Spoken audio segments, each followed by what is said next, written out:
If you got a company and you want to grow your business, you want to dominate the market, you want to crush your competition, all my research shows that if you deliver an incredible customer experience, you own the market. You absolutely dominate the market. Hey there, business enthusiasts. Welcome to the Chills Podcast, brought to you by Allweather Roof. Because just like a sturdy roof, our conversations are built to last. I'm your host, Brent Loberg, and we're about to dive into the world of business, family, and the moments that give us those exhilarating chills. Ever wonder what keeps successful people inspired? Well, get ready to find out as we chat with some fantastic all-weather customers, partners, vendors, and friends. We'll explore their triumphs, challenges, and maybe even some unexpected secrets. After all, business is not just about numbers. It's about the people behind them. So grab your metaphorical popcorn and join us on this journey. Get ready to be inspired, maybe even get a few chills of your own. This is the Chills Podcast. Let the goosebumps begin.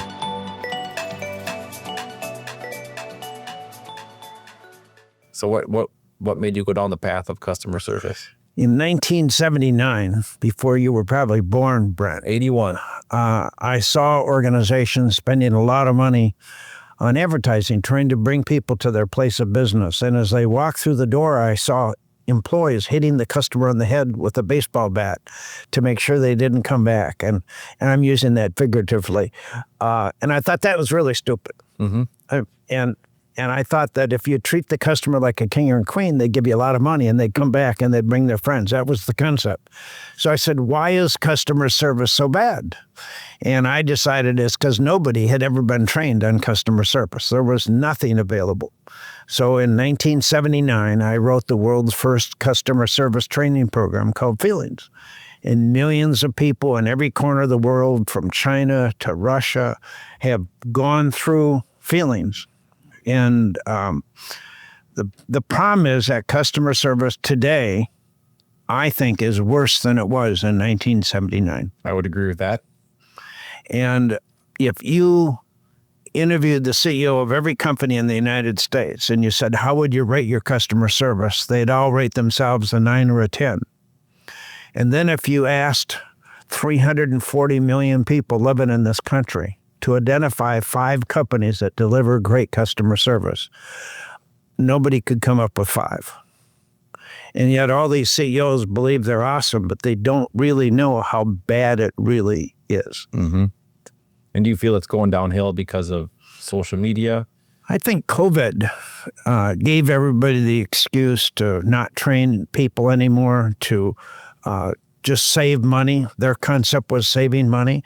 I just think word of mouth is by far the most powerful marketing tool you got. And when you 100%. And this is how Amazon grew. Amazon is the largest company, one of the largest companies in the world. They grew sales last year $60.8 billion. In 2024, I wouldn't be surprised they're going to grow sales $80 billion. We'll get the results toward the end of January. Profits the previous year were $30.4 billion. I wouldn't be surprised that profits for this last year, 2024, might be $40 billion. Profits, okay? Nobody wants to copy Amazon. By far, they are the most customer-driven company in the world. They got speed. They have price. These are all issues that I talk about. They have service recovery when they screw up. They have empowerment. I've never had anybody at Amazon ever say no.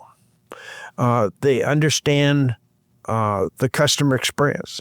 They reduce friction. They're the easiest company in the world to do business with. You can talk to a live person if you want. If you talk to most companies in the U.S. today, they have voicemail. Push 1, push 2, and push 7 to go to hell.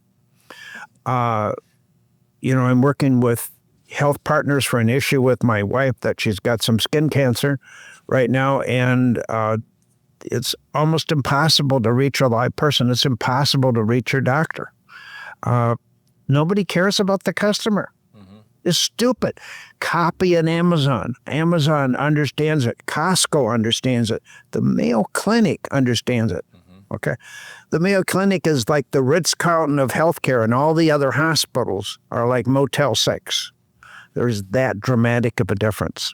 Yeah, for sure. So back to the COVID thing, what we've seen here is before COVID, we get a meeting with people and we talk about our proposal, sit down face to face.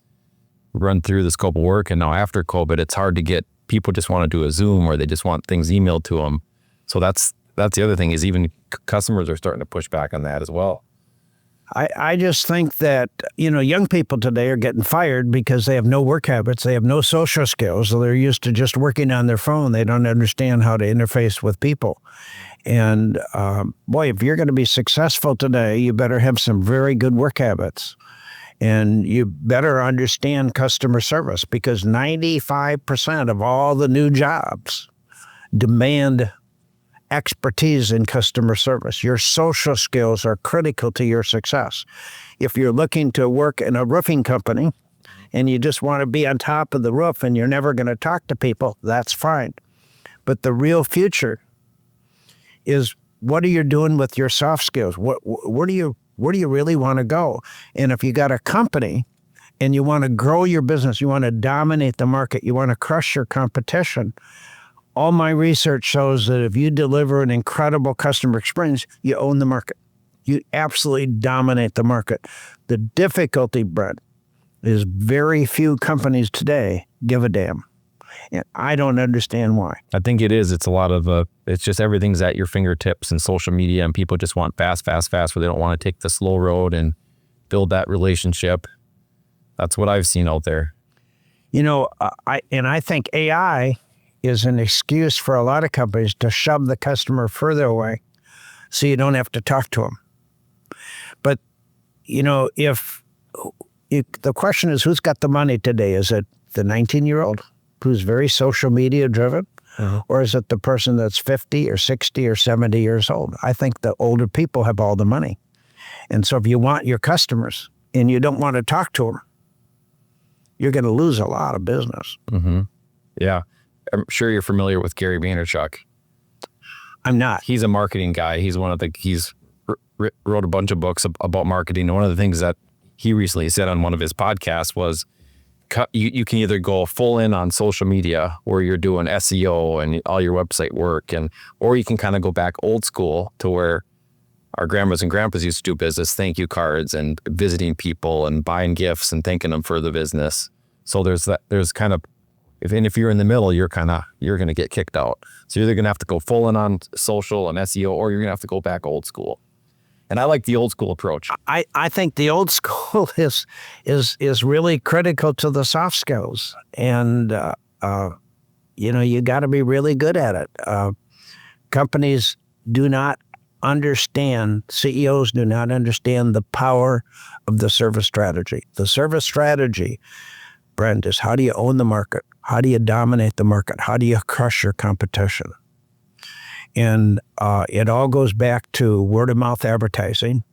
You can watch a TV. I remember watching on the Super Bowl last year, Discover had this commercial they spent millions of dollars on, saying that you can call Discover and a live person will answer the phone. Mm-hmm. It's baloney. Did you call? Yes, it's BS. They don't do that. I have a Discover card, and you got to go through all the different steps, and finally you might eventually get somebody. But, Amazon understands reduce the friction, make it really easy for people to spend money with you. And companies use technology to push the customer away instead of making it easier to do business with you. At Apple, you can call an 800 number today. You don't need to go into their stores anymore. And they take over your Mac computer, your iPhone. They instantly help you, and it's all free. And there's no 2-minute wait time to get into Apple. They understand. And, Apple, the previous year, had $99 billion in profit. Billions. Apple is a service leader. And I don't know why companies don't copy the Apples and the Amazons and the Mayo Clinics. So you've been doing this a long time. So 45 years. 45 years. So tell me a good story about customer service, somebody that you trained and they kind of came back to you and said, this worked for me. You got to have thousands of stories. Well, I get messages from people all the time where they read my books and they say, you changed my life. Mm-hmm. I had a client in Kazakhstan, Technodom, that used our materials for a number of years, and they were the largest retailer in the country. They have, about 10,000 employees, and and we really made an impact. They would answer the call in 1 or 2 seconds, with a live person. And then what happens is finance people kind of take over and human resource people take over, and we can reduce the stuff and we can reduce costs. And then all of a sudden they're back to ground zero. That's the reason I wrote the book Relentless, is because people focus on customer service for sometimes a few months, sometimes a few years, and then they forget about it. I'll give you an example. Walmart used to just destroy Kmart. When Sam Walton was alive, they were absolutely killers. And they focused on 2 things, price and customer service. Today they have price, but they don't have customer service. And I had all the research. And I used to put it in my book, Achieving Excellence Through Customer Service. And then, Kmart was sold and to Sears, and they stopped disclosing any financial information. So I could no longer track what was happening to Kmart, which is basically out of business. But companies don't stick to this stuff. If you look at the stock of Walmart versus Amazon, I invested $1,000 in May of 2003 to track service leaders. I had 9 different companies. One of them was Walmart, one of them was Amazon, because both were service leaders at that time. The stock of Amazon today, that $1,000 is worth $140,000. The stock of Walmart, that $1,000 is worth about $5,500. Okay. The stock of Costco today is worth about $35,000. The stock at Home Depot is worth about $22,000. Companies that focus on a service strategy and they never let go, they can increase the value of their business 5 times, 10 times, 20 times, 100 times. We're talking billions of dollars for companies that are really serious about this. Mm-hmm. Yeah, it makes a lot of sense. It's what we follow. So the name of the podcast is The Chill. So those feel-good moments, like what in your business gives you those feel-good moments? You've been doing this a long time. You know what I really love is when I see great customer service. Okay. And I was at a little restaurant for the first time last week. Okay. To have coffee and a meeting. And the customer service was a 10. Okay. They probably had about 6 or 7 employees. And they were absolutely awesome. What was the name of it? Was it local? It was in Bloomington, and the name was something like Bugbusters or...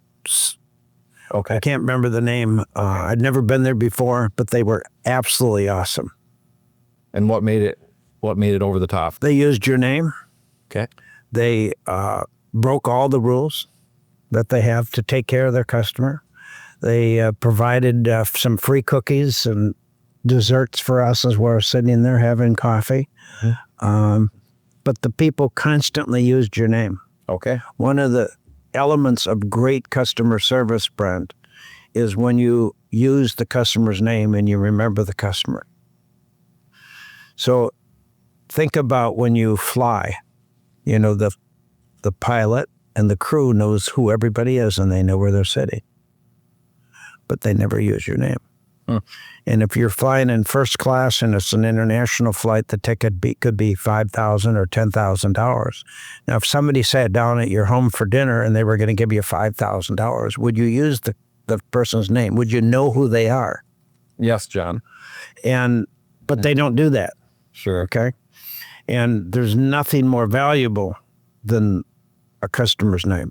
And very few people know it. Very few people have ever been trained to do it.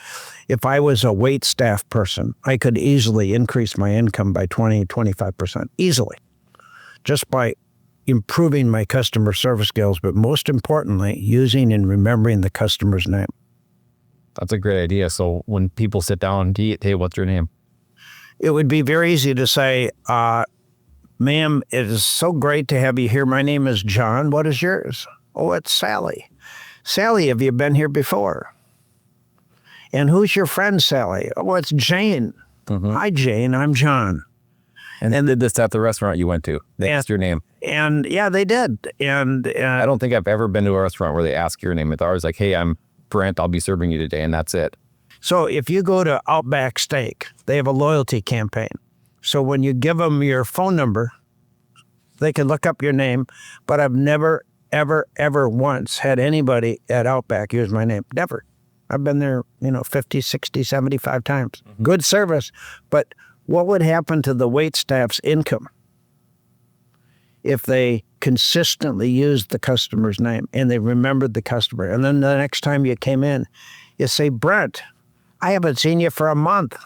Welcome back. It's so powerful. It really is. People don't use it. So there's a lot of different skills in customer service that people can use and learn, but it will dramatically improve their income. It will dramatically improve their sales. It'll improve their market share, their market dominance. And do you implement this in your training? We do. Company? We have about 20 different customer service training programs that people can choose from. Okay. That they can use to train their entire staff. My concept is that the most important person in a company is not the CEO. It's the little guy at the bottom. And that person can make you or break you. If that person's awesome, you look like a hero.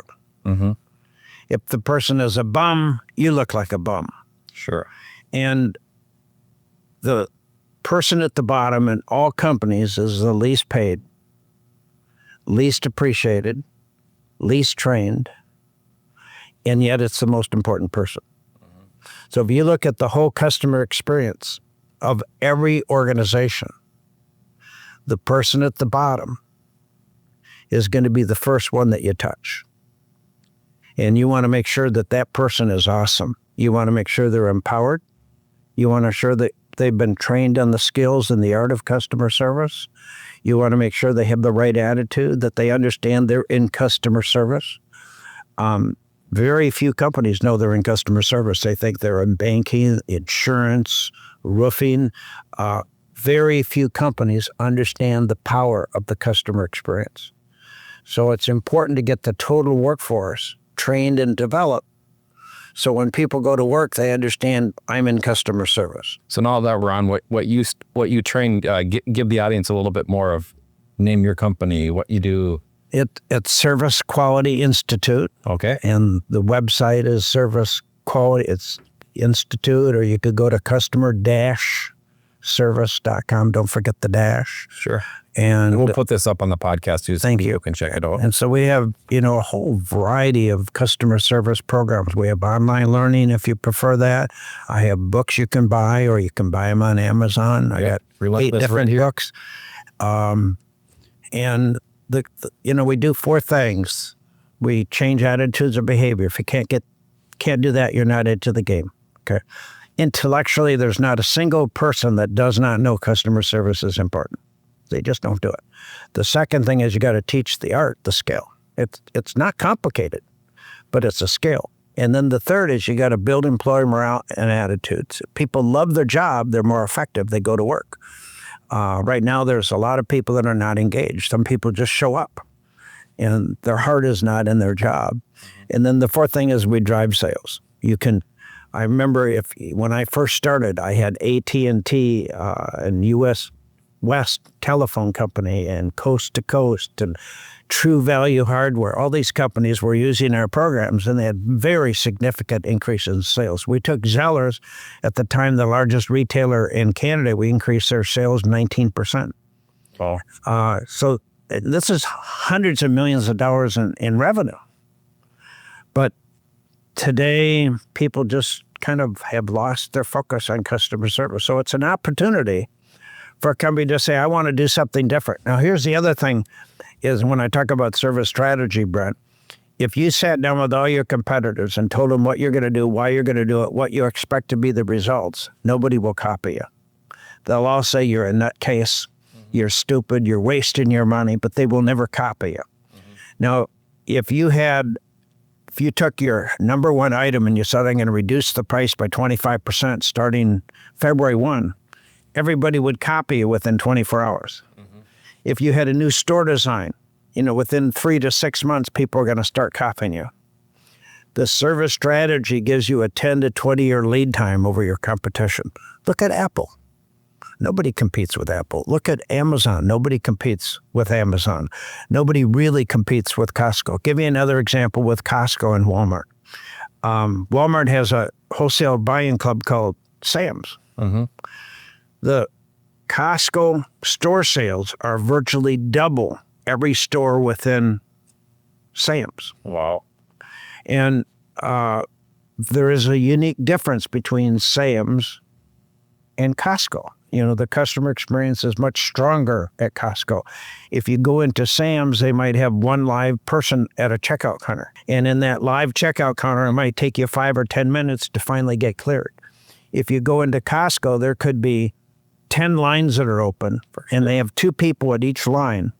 And there could be 4 people ahead of you, and you're going to be out of there within a few minutes. Yeah, you're right. They have incredible speed, but they understand the customer experience. They understand customer service. Mm-hmm.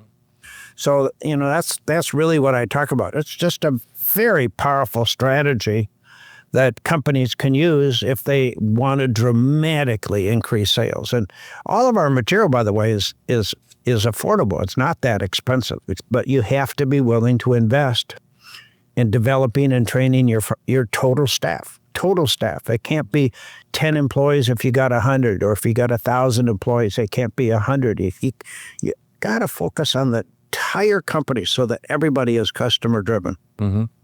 Very, very good. Thanks, John. So if you could give 1 or 2 pieces of advice for the audience, you could leave them with 1 or 2 pieces, what would it be? Number 1, love your customer. Okay. Number 2, be empowered. If you have an over-happy customer, you own the market. And empowerment is the most difficult skill to get people to use. It takes 2 miracles at one time to get an employee to spend $10 on a customer. Okay. But we have unlimited marketing money. But now you got a customer in front of your eyeballs. They're face-to-face, or they're on the phone, or in email. Mm-hmm. You have a chance, if everybody's empowered, to take care of that customer to the customer's satisfaction, so they fall in love with you. For sure. Elaborate more on love the customer. A lot of people look at the customer as a pain in the butt. Okay. An interruption of my job. Okay. They're too confrontational. They're too demanding. They're too pushy. My God, without a customer, we're not in business. The customer may be crazy, but they're the customer. Mm-hmm. The customer may be wrong, but you better never tell them they're wrong. Yep. The incidence we just have to trust the customer. Amazon trusts the customer. When you have a return on a product on Amazon, they're never going to say, I don't know if you really used it or if you didn't, I think you're lying to me. They just trust you. Mm-hmm. They're interested in long-term relationships. And the problem is that with most companies, we don't trust the customer. We don't trust the employee because the employee's never been trained. So we don't have a high regard for the frontline employee. And then we don't trust the customer because we think the customer is going to take advantage of our dumb employee. And so you want to make sure you got really good people and train and develop them. And you can't put Charlie through one training program. And you say it was in 1995, we put him through this customer service program called Feelings. And we just knew that it would change his life forever. We're going to put him through three seminars of 2 hours each. And it will, Charlie, because in 1995, we put him in this magic program. Mm-hmm. And I'm saying, hey, you got to have a process in place. You got to have something new and fresh. Virtually every 4 months, get off this concept that we're going to create one magic program or we're going to buy one magic program. This is a process. If you want high-performing people, you got to keep developing them. And then the other hidden problem that all companies have is that the employee turnover could easily be 25%, might be 40% with some companies. Mm-hmm. Government might be 1 or 2%, but for most organizations, it could easily be 25%. So the churn is really fast. If you don't keep training all these new people, within 2-3 years, you're back at ground zero. Anytime you spend money developing people, it's to your advantage. So Dale Carnegie is a good program, but it's very expensive. And if you want to go for the total workforce, you'd be paying maybe 100 times more than what we're charging. Sure. Yeah. All right. Bonus question. How do you feel the state of the market's going to look in over the next 4 years? Oh my God. It's going to be incredible. I have some very concrete predictions for Trump.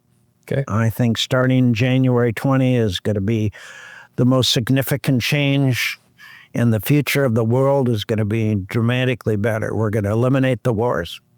I had predicted by January 20, the Israeli and Ukraine war would be over, but it might not happen until March 31, at least for the Ukraine war. Okay. Price of oil is going to drop to $60 a barrel by the end of this year, $40 a barrel by the end of 2026. That will dramatically eliminate inflation. That will reduce prices because the price of oil has such a dramatic impact. There will be no more wars. My business is very global. I'm in almost every corner of the world. I noticed that. And these wars just destroy my business. Russia is one of the largest markets in the world for me. And the business is just starting to increase dramatically in Russia. I'll be in Moscow toward the end of March. And I've got a contract with a Russian company for 6 different seminars this year. So my whole business in Russia will dramatically improve. We need to get along with Russia. And I think that Trump's hands were tied the first administration, because if he did anything with Russia, he would be considered a Russian pawn. We need to be able to get along with Russia. We need to get along with all of these countries. I predict that North Korea and Iran, by the end of the Trump administration, will be in our camp.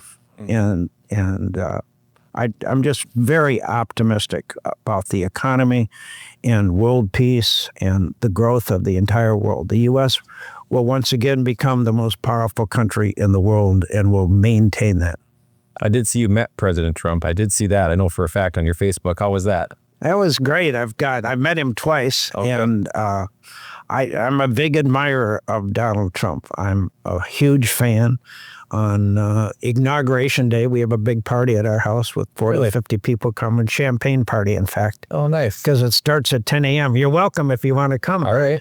So I just think that you need a really strong leader in this country. But the wars just destroy the United States and the world globally. So if we can have peace, which we will have, and Trump operates with a really strong club, and he scares the hell out of these leaders.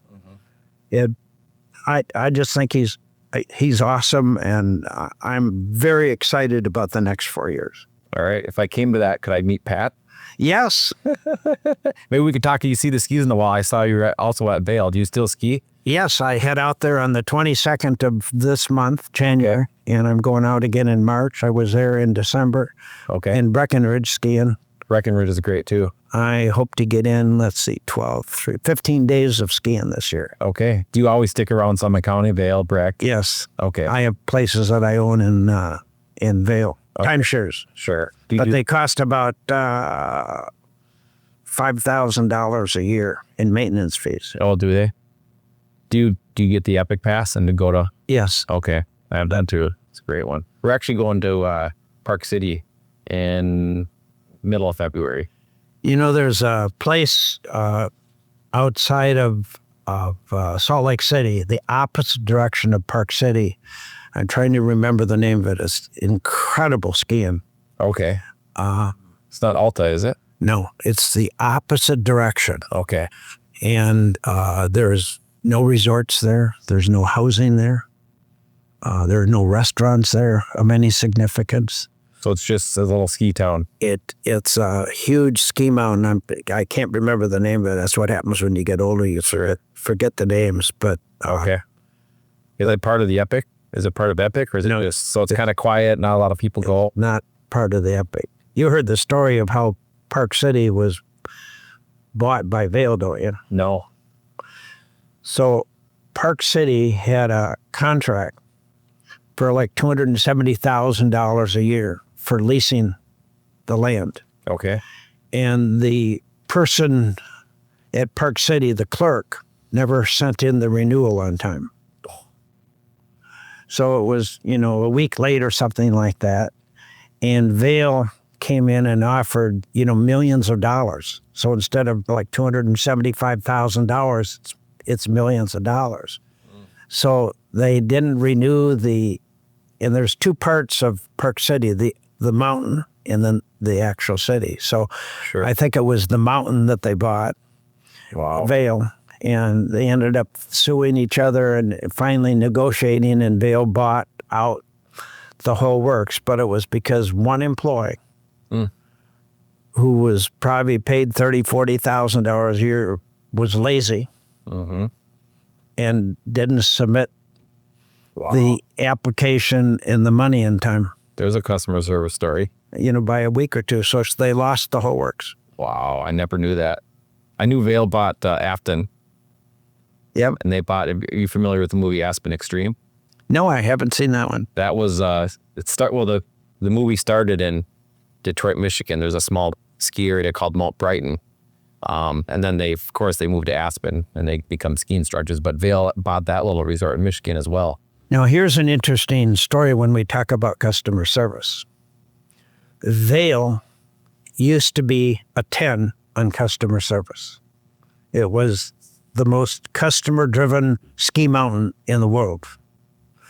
When COVID came, they totally eliminated their focus on customer service. So today, Vail might be a 4 at the most on customer service. If you call Vail and you want to buy a ski pass, you're not going to get a live person for a while. And when you finally connect, it'll be a person in India or some other country that has never snow skied in their life. This is for a $1,000 ski pass. The staff used to be empowered. I mean, they did so many cool things at Vail. They were absolutely awesome at customer service. And today, they just totally lost their mojo. It's a good ski mountain. The grooming is still very good. The skiing is very good. But they've got thousands of staff, and the focus on customer service has vanished. And it all started with COVID. They had no service recovery. When COVID came along, they closed their ski mountain on March 19, and they had no service recovery for all the people that bought ski passes. You were left hanging, and it took them about 6 months. For service recovery to work, you got 60 seconds. And there's 4 things you got to do. You got to act quickly. That means all this has to happen in 60 seconds. This is true of all companies. Number 2, you got to take responsibility. We screwed up. We made a mistake. Most employees in this country lie. They rarely will say, we made a mistake. It's our fault. Anything to get rid of you, they're going to lie, okay? And then the third thing is you got to be empowered. That means you got to be able to make a really fast decision, and it better be in favor of the customer. And then the fourth thing is you got to compensate. You got to give them things of high value, low cost. And every organization has products and services that have very high value and low cost. And so you got to overcompensate. So Vail, I remember being on a chairlift, and we were stuck up there for 60 minutes. This has only happened once in my life. When we got to the top of the ski mountain, and several different times the ski patrol would come down and say, here's what's happening. And when we got to the top of the ski mountain, they gave each of us a free drink ticket. Now, a free drink ticket, is nice, but I'm not going to talk about it on radio or a podcast because it's a free ticket. But they gave us 2 free lift tickets. Okay. Now, a lift ticket today is worth about $225. Yep. So, the rest of the day, we said we got stuck on chair 26 today, and we got 2 free lifts. Yeah. I put it in my newsletters. I put it in my books, So, now what's the cost of a lift ticket at Vail? Nothing. Yeah. They own the ski mountain. Yep. Okay. But so compensate. All of us have products and services, but if we give a guy a T-shirt, it has no pizzazz. It has, no real significance. So all of us have to learn how to compensate when we screw up. Do the 4 things: act quickly, take responsibility, be empowered, and compensate. That's how you keep a customer. Now, most employees say, screw it. We got millions of skiers out here. We got millions of customers, thousands and thousands of customers. We have unlimited marketing money. Yep. Who cares if they never come back? It's just one customer. Mm-hmm. The transaction that might only be $25 in your business could really be $4,000 or $5,000 over the life of the customer. In some companies, it could be worth $40,000 or $50,000. Mm-hmm. So we need to keep the customer. Every single person needs to be trained on service recovery. The objective is to keep a customer, and all of us, no matter how good we are, screw up. Stupid stuff, bad stuff happens all the time. Mm-hmm. And what we need to do is to teach a person on how to handle service recovery and do it all in 60 seconds. I think that's a good place to end on. That's empower. That's powerful. I like that. Thank you, Brett. Thanks, John, for coming in. You're welcome. One more bonus question, though. Yes. Where's your favorite place to ski? Vail. Vail. It's a good place. Blue Sky Base, it's hard to beat. I like Vail. Big mountain. Yeah. Breckenridge is good for family. Breckenridge is good for family. It's good for beginners. Mm-hmm. I didn't see any real difficult runs there when I was there. But it's a nice ski mountain. Have you been to Whistler? I've never been to Whistler. I'd like to go to Whistler. I would recommend checking it out. I skied there in the summer on the glacier. So a buddy of mine and I went and we camped for 3 months. Oh my God. In a tent. And every day we'd go up and ski the glacier in the summer, and you come down at 70, 80 degrees. Wow. And then... how'd you get up? So it was a chairlift, 2 bus rides, and a chairlift to get to the peak. So they have school buses that take the people like in between the chairlifts, and then the last one, the chairlift gets you to the... And then how long does it take to get down? How long of a run is it? Oh, the run is small. I mean, it's like Spirit Mountain. I grew up in Duluth, so okay. I grew up on Spirit Mountain. So I used to go down those mountains in 1 minute at Spirit Mountain. Yeah. See, once you go to Colorado, you get sprawled, and it's hard to go back to Minnesota. You do, yeah. Highland Hills is 2 miles from my house. Is it? Okay. Though Highland's better than Mount Cato. Thank you, Brett. Thanks, John, for coming in. You're welcome. One more bonus question, though. Where's your favorite place to ski? Vail. Vail. It's a good place. Blue Sky Base, it's hard to beat. I like Vail. Big mountain. Yeah. Breckenridge is good for family. Breckenridge is good for family. It's good for beginners. Mm-hmm. I didn't see any real difficult runs there when I was there. But it's a nice ski mountain. Have you been to Whistler? I've never been to Whistler. I'd like to go to Whistler. I would recommend checking it out. I skied there in the summer on the glacier. So a buddy of mine and I went and we camped for 3 months. Oh my God. In a tent. And every day we'd go up and ski the glacier in the summer, and you come down at 70, 80 degrees. Wow. And then... how'd you get up? So it was a chairlift, 2 bus rides, and a chairlift to get to the peak. So they have school buses that take the people like in between the chairlifts, and then the last one, the chairlift gets you to the... And then how long does it take to get down? How long of a run is it? Oh, the run is small. I mean, it's like Spirit Mountain. I grew up in Duluth, so okay. I grew up on Spirit Mountain. So I used to go down those mountains in 1 minute at Spirit Mountain. Yeah. See, once you go to Colorado, you get sprawled, and it's hard to go back to Minnesota. You do, yeah. Highland Hills is 2 miles from my house. Is it? Okay. Though Highland's better than Mount Cato. And that's a wrap, folks. A huge thank you to our incredible guests and, of course, Allweather Roof for making this podcast possible. If you enjoyed these conversations as much as we did, don't forget to hit subscribe and share the chills with your fellow business aficionados. Remember, it's not just about business, it's personal, and it's all about the people. Stay inspired, chase those dreams, and let the chills guide you. Till next time, this is Brent, signing off from the Chills Podcast. Catch you on the flip side.